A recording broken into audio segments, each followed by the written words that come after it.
Gracias, muy buenas noches. Mi nombre es Sonia Vilchis y le doy la bienvenida a su espacio A Fondo. Hoy trataremos un tema por demás interesante, la hipnosis. Para ello, le doy la bienvenida a Emanuel Reza, quien nos estará hablando de este tema tan controversial, tan desconocido para muchos y que genera mucho hermetismo en torno a este tema. Emanuel, muy buenas noches. Muy buenas noches, gracias por la invitación y buenas noches a tu auditorio. Que nos cuentes un poquito, de entrada, ¿qué es la hipnosis? Ok, la hipnosis como definición tal cual es pasar el factor crítico de la mente e implantar un pensamiento selectivo y aceptable. Esa es la definición tal cual de hipnosis. ¿Y cuál es la definición para la gente, para que la gente lo entienda? ¿Qué es lo que se hace cuando se realiza este término de hipnosis? Ok, bueno, tiene muchas connotaciones hasta cierto punto negativas, podríamos decir. A veces pensamos que es control mental o dominación o que te van a dormir o que estás noqueado, cosas de ese tipo. La realidad es muy distante. La realidad es que el sujeto experimenta un estado de concentración donde, digamos, no entra en un estado alterado, no, tampoco. Simplemente está sumamente concentrado en lo que está pasando en este momento en particular. Oye, y por ejemplo, hay muchos mitos en torno a la hipnosis. Yo hace unos días leía sobre esta información y veía programas, sobre todo estos programas de chismes en donde la gente, no, pues te voy a hacer una hipnosis, se dice así, y pues entran y dicen tonterías o luego de repente los hacen actuar ridículamente. ¿Eso es la hipnosis? Sí, eso precisamente es una cara del prisma. No todo es así. Ciertamente lo que se hace en los shows o en las demostraciones es ese tipo de fenómenos que pueden ir desde una catalepsia, que es cuando una extremidad o todo el cuerpo está totalmente rígido, o también pueden ir a las alucinaciones, tanto positivas o negativas, eso quiere decir que dejan de ver cosas o ven cosas, y algunos otros fenómenos como la amnesia. Y en base digamos, a estos fenómenos es como van haciendo ese tipo de demostraciones. Así es. ¿Qué pasa con el cuerpo cuando se entra en este estado? En el cuerpo, ok. Lo que pasa, la frecuencia cardíaca baja, la respiración se va haciendo más lenta. En algunos estudios reportan que los niveles de glucosa tienden a bajar también, la frecuencia respiratoria baja. Eso sería a grandes rasgos lo que sucede en el cuerpo. Oye, ¿y en la mente? En la mente, como te comentaba anteriormente, únicamente hay una disociación tiempo-espacio. Eso quiere decir que el sujeto sabe dónde está, pero la percepción del tiempo se distorsiona. Okay. Entonces, para esa persona puede ser que una hora pase lo perciba como 10 minutos o 15 minutos más o menos. Eso puede llegar a suceder. También puede llegar a caer en un estado de amnesia espontánea. Puede no acordarse de lo que pasó en ese periodo.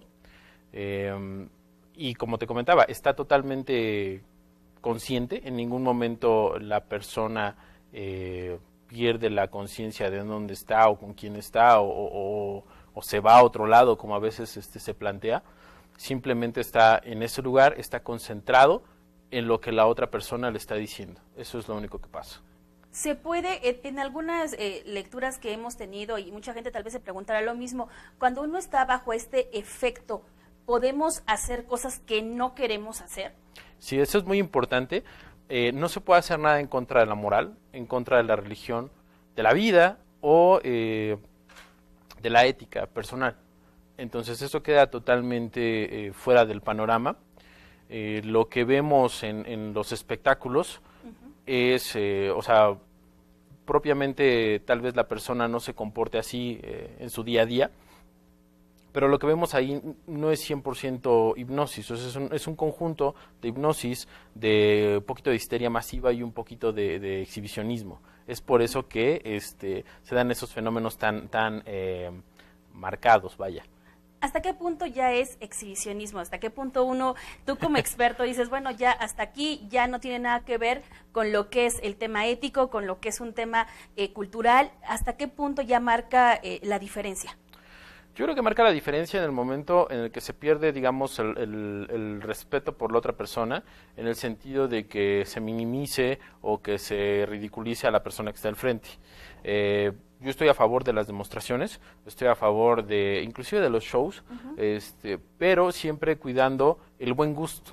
O sea, que, por ejemplo, a la persona no se le haga morder cebollas, por ejemplo, pensando que son una manzana, cosas de ese tipo, ¿no? O sea, todo dentro de un marco ético yo creo que es viable, es posible e inclusive es beneficioso para nosotros como practicantes porque ponemos, vaya, a la vista del público de que esto es un fenómeno real, de que existe y de que no son actores como a veces se piensa cuando lo vemos en la televisión, por ejemplo. Oye, y por ejemplo, tú me dices que depende mucho de una ética, pero si tú me invitas, me haces una hipnosis a mí y, por ejemplo, a mí no me gusta el pollo, ¿no? Pero lo puedo hacer, o sea, bajo ese efecto lo puedo hacer, o sea, me lo puedo comer. Es un 50-50. O sea, como no estamos hablando de una cuestión terapéutica, estamos hablando de un 50-50. Puede ser que sí, puede ser que no. Hay una demostración de un compañero. Esta persona, digamos, los hace bailar. Entonces hubo una señora que se quedó totalmente parada, sin hacer nada. Entonces al final le preguntó, oye, pero ¿qué pasó? O sea, no era algo como que tan ofensivo, no era ni siquiera algo ofensivo. Y esta señora dijo, no, pues es que en mi religión no podemos bailar si no es con nuestra pareja. Entonces no lo hizo. Por eso te digo, es un 50-50. Depende mucho digamos, los valores de la otra persona. Depende mucho de la otra persona. Oye, y muchas veces todos hemos visto estos programas de televisión un tanto religiosos. Mucha gente dice que lo que pasa ahí es una cuestión de hipnosis, ¿no? Sí. El hecho de que se desmayen, el hecho de que griten. ¿Eso es hipnosis? Estamos hablando de otra. La hipnosis tiene muchas formas. O sea, por ejemplo, existe la hipnosis conversacional, la hipnosis encubierta, existe la PNL, o la programación neurolingüística, que es una forma de hipnosis, y también existe ese tipo de fenómenos que en estricto sentido de la palabra es hipnosis, porque estamos viendo a una persona que está dirigiendo en base a un contexto, vamos a llamarle contexto, la música, los bailes, en fin, todo este ritual, por así decirlo, antropológicamente hablando, para que no suene despectivo. Y entonces, en torno a ese contexto, sí se puede dar el que yo implante una idea sobre otra persona. Porque recordemos la definición de hipnosis es pasar el factor crítico de la mente e implantar un pensamiento selectivo y aceptable. El factor crítico es siempre esa vocecita que tenemos y que siempre nos hace preguntarnos o dudar, así como que será cierto, hasta qué punto mejor no lo hago. Ese es el factor crítico. Entonces, cuando las personas están de nuevo en este contexto con música, con bailes muy repetitivos o monótonos y demás, el factor crítico se suspende. Y es ahí cuando el que está dirigiendo puede aprovechar para implantar una idea. Aparte, en una población, numerosa, vamos a poner unas 50, 70 personas, o tal vez menos, 30, siempre va a haber un rango de personas que van a ser hipersugestionables. ¿Eso qué quiere decir? Que independientemente del contexto, de que esta persona utilice técnicas o lo demás, independientemente de eso, su mente va a estar muy receptiva a adoptar nuevas ideas, siempre. Oye, justamente leía sobre el tema y comentaban que la hipnosis también servía mucho para perder miedos, ¿no? Que en el momento que tú estás bajo ese efecto, por ejemplo, a una persona está tratando de entrar, digamos, a un lugar en donde hay arañas, y ese era su miedo. Eso se puede hacer, como puede servir como tal vez para romper ese miedo y decir, bueno, ya lo hiciste. Sí, claro. Vamos a irnos a grandes rasgos. El miedo es una respuesta a un estímulo. Entonces, trabajando con la técnica, se puede interrumpir esa respuesta y cambiarla por otra. ¿Para qué? Para que cuando la persona tenga ese mismo estímulo de nuevo, ya no tenga la respuesta de miedo, por ejemplo. Sí, es posible, es viable. Obviamente depende de entrevistar al paciente, hacerle una historia clínica, ver si es candidato o no a esta terapia. En dado caso de que no sea candidato, se canaliza a otro profesional de la salud. ¿Cómo se hace hipnosis? Ok. Como te comentaba, existen muchas maneras de hacer hipnosis. Los comerciales propiamente son hipnóticos. Hay ciertos lugares que por sus características son hipnóticos. Si nos vamos a la definición, pasar el factor crítico de la mente, implantar un pensamiento selectivo y aceptable, estaremos hablando de que cualquier comercial que tú veas en la televisión trata de hipnotizarte día a día, ¿no? Un vendedor trata de hacerlo en su día a día, trata de implantar la idea de que su producto es el mejor. Entonces estamos rodeados realmente de hipnosis, aunque no parezca, o bueno, ya estamos tan acostumbrados. Entonces la manera de hacer hipnosis formal, existen varios métodos. Existen, por ejemplo, se le llaman inducciones. La inducción es un proceso, es un ritual, desde el punto de vista antropológico es un ritual, en el cual se le pide al paciente que siga ciertas instrucciones. Pueden ser desde la relajación muscular, que es la más popular, se le llama inducción fraccional, o puede haber otro tipo de técnicas que se van adaptando al paciente. No todo el mundo es receptivo a la relajación. Hay personas que por algunas cualidades, ya sea de su trabajo o de su propio día a día, no tienden como que a relajarse mucho o tienden a analizar mucho las cosas, como por ejemplo los ingenieros. Entonces, para ese tipo de personas hay inducciones diferentes. Existen las inducciones por confusión, existen las inducciones por sobrecarga sensorial, o sea, existe un montón de técnicas para poder aplicar sobre diferente tipo de pacientes. ¿Todas las personas pueden hacerlo?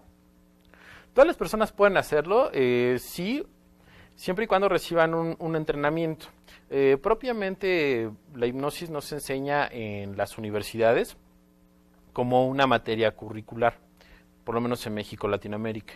En algunas otras latitudes, por ejemplo, podemos hablar de la Universidad Complutense en España o algunas universidades en Estados Unidos, es requisito tener la formación básica en hipnosis. ¿Por qué? Porque médicamente ayuda a cubrir ciertas patologías, como por ejemplo el dolor crónico no patológico. O inclusive el dolor, ya sea por algún incidente o cualquier cosa, como un primer auxilio, es muy viable para poder utilizarlo. ¿Por qué? Porque no tiene contraindicaciones, por ejemplo. Entonces, lo único que requiere de la otra persona es que ponga atención. Vamos a ponerlo en el caso de que una persona sufra un accidente automovilístico, el paramédico puede aplicar hipnosis para poder hacer más tolerable el dolor. No lo va a eliminar por completo porque tal vez la herida o la fractura sea muy grave, pero le va a ayudar al paciente a llegar de una mejor manera al hospital. Entonces cualquier persona lo puede hacer siempre y cuando tenga cierto entrenamiento. Ok, ¿qué nos parece si regresando del corte comercial nos platicas un poco acerca de cuáles son las consecuencias de no realizar una hipnosis de manera correcta? Volvemos, no le cambie.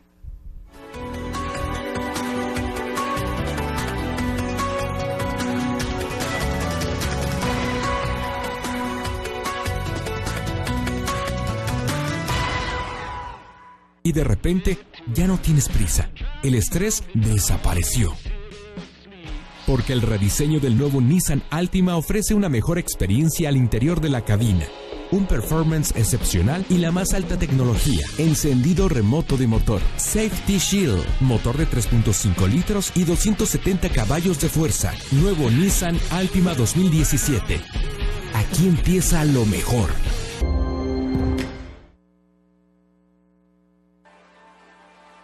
Si aún no cuentas con la aplicación Mi Policía Toluca, te decimos cómo. Paso 1. Obtén tu código email marcando *gato06gato. Paso 2. Ingresa desde tu celular a cualquiera de estas plataformas para descargar la aplicación. Paso 3. Solo regístrate y listo. Ahora, con solo apretar un botón te podrás enlazar al centro de mando municipal. Descárgala, es gratis. Toluca, capital con valor. Segunda carrera Megacable. Corre, evoluciona. Corre 5 y 10 kilómetros este 21 de agosto 2016. Cuota de inscripción 150 pesos. Inscríbete en Innova Sport, Haz Deporte y en Centros de Atención Megacable de Toluca. Segunda carrera Megacable. Mayor información en carreramegacable.com.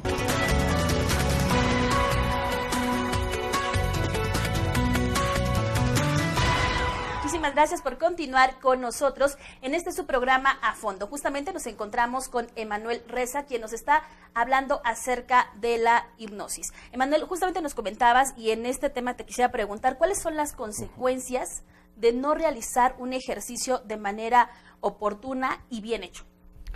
Ok, hay muchos mitos, precisamente, que se han perpetuado alrededor de la práctica. Como tal, no existe un riesgo hacia el paciente, de gravedad. Anteriormente se creía, inclusive algunos psicólogos, psiquiatras que ocupan la técnica todavía siguen creyendo, que sí, efectivamente, puede haber algún riesgo en la práctica si no se hace de manera correcta. La realidad es que no hay ningún riesgo comprobado en algún estudio clínico, en alguna investigación, en literatura propia. No hay nada puesto en claro sobre algún daño psicológico que se pueda hacer a la persona si es que no se hace bien este tipo de procesos. Lo único que puede llegar a pasar es que la persona propiamente no entre en trance y listo. Eso es lo más que puede pasar. Oye, y justamente me comentabas que alguno de los ejercicios que se hacen es poder manejar con los ojos vendados. No, bueno, esa es otra faceta, es otra faceta que tengo, que es, a mí me gusta mucho el lado psicológico de la magia, entonces esa es una rama que se llama mentalismo, me gusta mucho, pero es un tipo de magia pero más psicológica. ¿Cuáles son los ejercicios que entonces se realizan durante esta situación? Ok, puede haber bastantes fenómenos, como te comentaba anteriormente. Puede haber desde las amnesias, que es simplemente que la persona olvide algo. Obviamente para un efecto terapéutico no es permanente, simplemente ese efecto se utiliza mucho en las demostraciones. Por ejemplo, que la persona no pueda decir el número 7 o que no pueda decir su nombre, pero es momentáneo. El efecto, si no se quita, dura 2 horas, 3 horas no más. Ese puede ser un efecto. La catalepsia, que es cuando las personas dejan inmóvil una parte de su cuerpo o todo el cuerpo, hay un endurecimiento de la tesitura muscular y no lo puede flexionar. Eso sería otro. Las alucinaciones, como te comentaba, pueden ser alucinaciones positivas o negativas, que la persona vea algo que no existe o que la persona deje de ver algo que sí existe. Como te comento, son fenómenos transitorios, ninguno es permanente, pero son muy curiosos. De hecho, son fenómenos que normalmente ocurren en nuestro día a día. La hipnosis es algo que nos ocurre en nuestro día a día. Un cerebro, una mente sana, lo hace 4 a 7 veces o más al día. Son estos momentos donde nos quedamos pensando en algo muy particular y nos aislamos de pronto de nuestro entorno y de pronto nos dicen reacciona. Claro. Son esos pequeños momentos, cuando se te pasa la bajada del bus, cuando se te pasa la salida a la autopista porque vas pensando en otra cosa. Ese es el trance. Se siente exactamente igual que eso. Entonces no es algo que tu cerebro no haga. Simplemente lo único que hacemos es provocar ese fenómeno y sostenerlo por un periodo de tiempo. ¿Cómo poder identificar entre la verdad y la mentira de la hipnosis?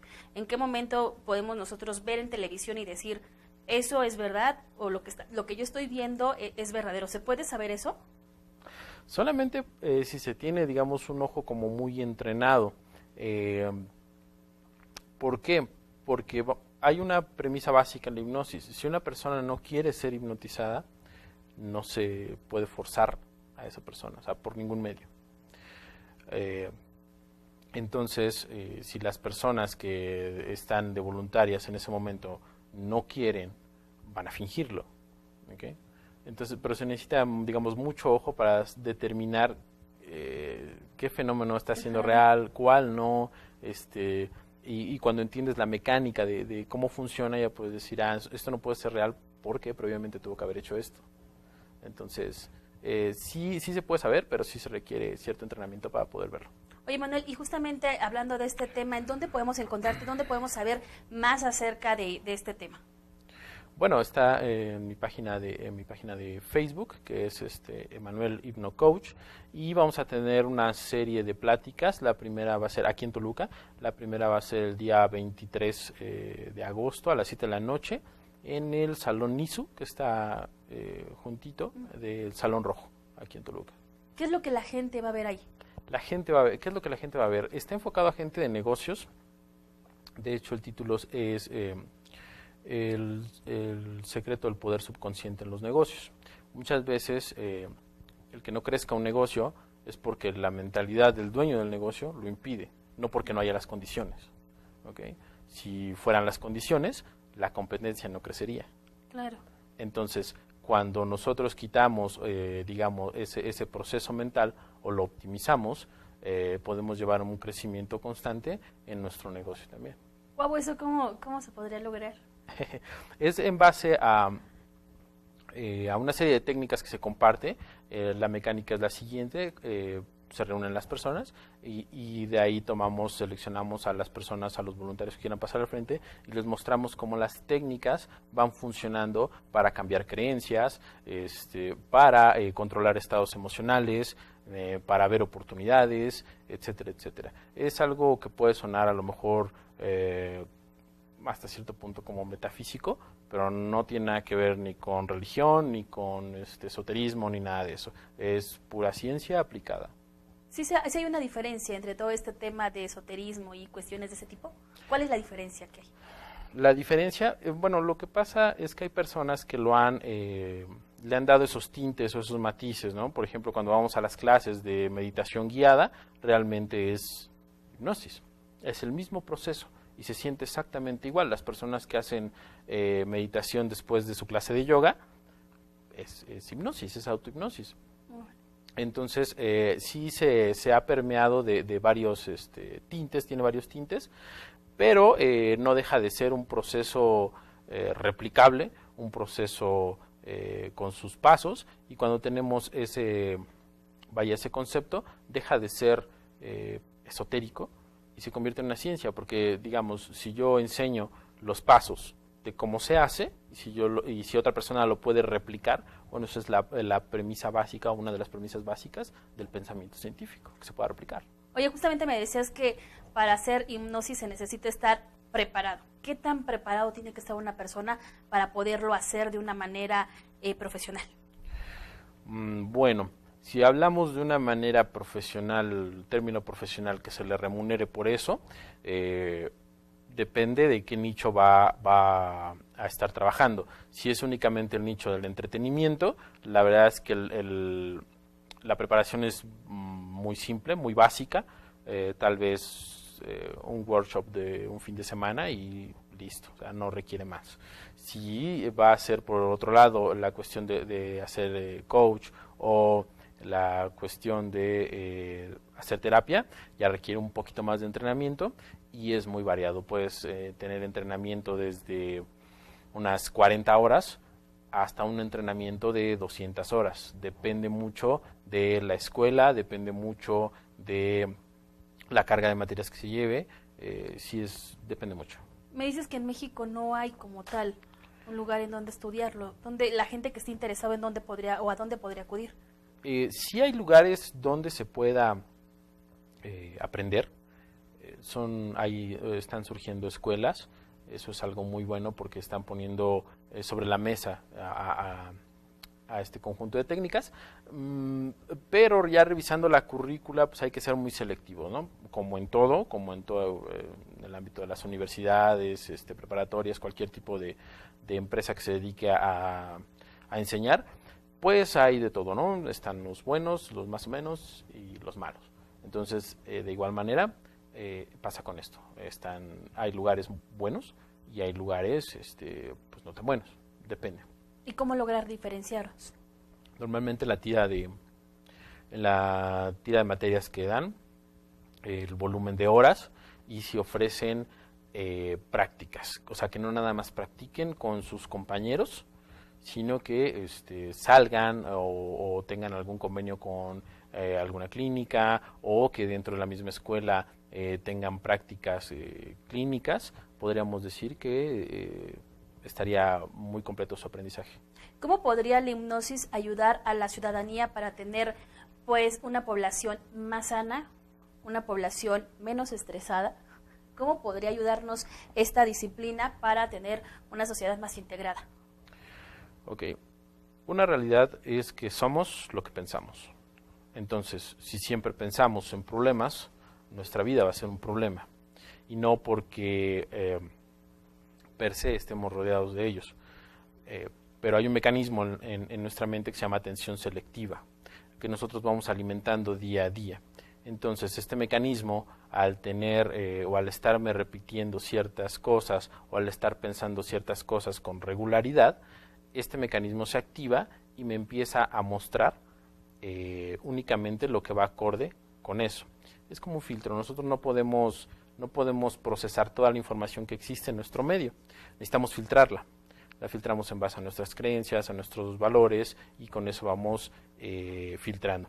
Entonces, este mecanismo es como, me gusta poner la analogía, es como una venda que te permite solamente ver ciertas cosas. Por eso siempre hay gente a la que siempre le va bien y gente a la que siempre le va mal. Y independientemente de a qué se dediquen o lo que sea, ¿no? Es que su mecanismo de atención selectiva únicamente les permite ver lo que ellos creen. Entonces, si ellos creen que les va a ir mal, pues les va a ir mal. Si creen que les va a ir bien, pues les va a ir bien. Entonces, eso es, digamos, podría sonar hasta como consejo, ¿no? Que claro, nos decían antes, ¿no? Piensa positivo. El problema es que nos dice cómo. Un ejercicio rápido, para tener un buen día todos los días, por ejemplo. Simplemente en un lugar tranquilo, cierra los ojos, tomas una respiración profunda y piensa en el último momento, en el último día que te fue bien todo el día. Tú lo recuerdas, y aquí aplicamos programación neurolingüística. Le pones movimiento, le pones colores, le pones audio, que escuches los sonidos que estaban alrededor, lo que estaba pasando en aquel momento, y lo haces muy intenso, lo haces con unos colores muy brillantes y lo haces con mucho movimiento. Recreas ese sentimiento. ¿Cómo te sentirías o cómo te sientes cuando te va bien todo el día? Claro. Después mantienes ese sentimiento, borras la imagen y te imaginas cómo va a ir tu día. Por ejemplo, si tienes que ir a una reunión, imagínate en esa reunión sintiéndote así, en primera persona, a través de tus propios ojos, no como si lo vieras en una pantalla reflejado, sino a través de tus propios ojos. Mantienes ese sentimiento y te imaginas que te está yendo bien en la junta. Tomas una respiración profunda, abres los ojos. Puede ser un ejercicio que aparentemente suena muy básico, pero lleva muchos mecanismos de cómo a la mente le gusta interpretar las cosas. A la mente le gustan los sentimientos. A la mente trabaja primariamente con imágenes. Si yo le digo a una persona la palabra manzana, no se imagina la palabra M-A-N. Claro, no. Tiene una imagen de una manzana. Podrá ser verde, roja, como sea, pero es la imagen de una manzana. Entonces, si trabajamos primariamente con imágenes y sentimientos, nos estamos comunicando de una mejor manera con la mente. Ok, Emanuel, muchísimas gracias, se nos acabó el tiempo. Te agradezco mucho la charla, de verdad, muy interesante. ¿Algo que quieras agregar? No, nada, lo esperamos el día 23 de agosto, el Salón ISO, en el Salón Rojo, aquí en Toluca. Estamos a las 7 de la noche. Ok, muchísimas gracias y muchas gracias a usted por vernos esta noche en su programa A Fondo. Mi nombre es Sonia Vilchis y le pido que por favor descanse.